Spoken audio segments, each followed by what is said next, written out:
we're joined by Ranil Wickremesinghe. Mr. Wickremesinghe is in India for the Atal Bihari Vajpayee Memorial Lecture. We requested him to join us to talk about the life and times of Dr. Manmohan Singh and how one of our important neighbors looks at India's former Prime Minister. Mr. Wickremesinghe was, he's the 9th President of Sri Lanka from 22 to 24. Before this, he was Prime Minister 93, 94, 2001, 2004, 2015, 2018, 2018, 2019 and in 2022. So he's really seen the journey of both India and Sri Lanka at very close quarters. Mr. Wickremesinghe, welcome to India. Can I start by asking you about your reflections on what you saw and knew of India's former Prime Minister, Dr. Manmohan Singh? Well, I heard of Dr. Manmohan Singh when he took over as the Minister of Finance. Earlier, he was known, of course, for his role as the governor of your Reserve Bank. But this was the time. It was, remember, it's not a calm India like it is today. It was an India in crisis. You had a foreign exchange. Not only was the financial crisis, but basically your reserves had to be taken out into London. Now, that was a big shock for all of us. We thought of India as a model of stability, and to think that your gold was being taken away, I mean that was a shock that we had to comprehend. And then you had Prime Minister Narasimha Rao taking some very, very bold decisions, backed up by Dr. Manmohan Singh, who really the detailed strategy was his. Once the political decision was, if that strategy was wrong, everything would have fallen out. And when I came, I met him, and I also met Dr. Monte Carlo, who had been working on it.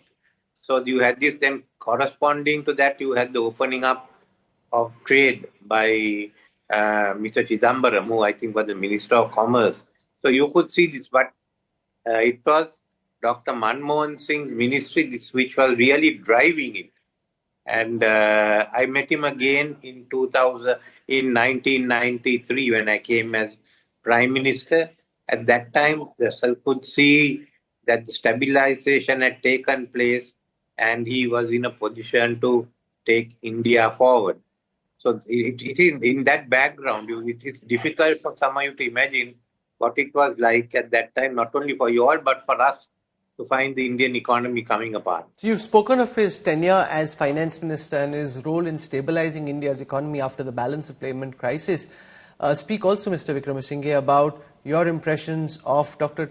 Singh's tenure as Prime Minister from 2004 to 2014. Yes, I looked at it in 3 ways. Firstly, the continuation of the reform, because from Narasimha Rao it went to Mr. Vajpayee, and then Dr. Manmohan Singh. He had to finalize that last the phase. In fact, he started as Minister of Finance, then he got on to it as Prime Minister. So that was one part. The second was his dealings with our government in respect of the finalizing the war itself, bringing it to end in 2009, then looking at the type of relief that had to be given, the political settlement, the human rights issue. So that was the second part. The third one was the civil nuclear deal with the US, which meant that India then was able to deal with US and go ahead, which has come around with India joining the Quad. So those are the 3 items I remember of Dr. Manmohan Singh's Prime Ministership. Again, it was a very important period in the Indian history because it also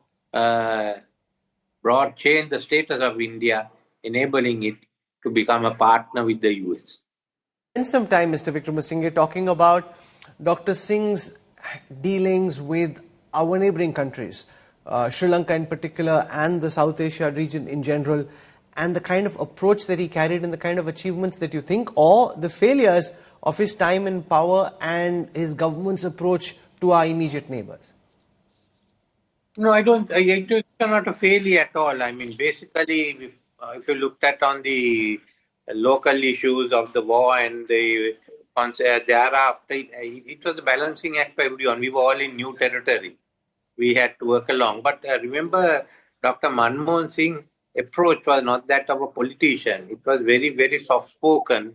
Though it was soft-spoken, and the message was very clear, and how we are going to cooperate became the main. So we had to drive that forward, and I think the post-war in Sri Lanka, the post-LTT relationships was initiated by Dr. Manmohan Singh. And when it comes to our ties with Sri Lanka and the other South Asian countries, did you see an effort to try and really build bridges, to try and break down any of the barriers that may have stayed, and to really try, because I know for a fact in my conversations with people around Dr. Manmohan Singh how important he felt the South Asian region was, and the coming together economically and in terms of tourism of people of the South Asian region for common prosperity. No, that's correct. And he was thinking of it not only as a politician but as economist. How does the South Asian economies pick up? How does India develop? So he did look at it. And remember that he looked at the social context. He looked at it was a multifaceted approach, I would say. Mr. Ranil Wickremesinghe, former President of Sri Lanka, for joining us in India today with your thoughts about Dr. Manmohan Singh. Thank you very much. I deeply appreciate your time. It's good to have you in India. Thank you, sir.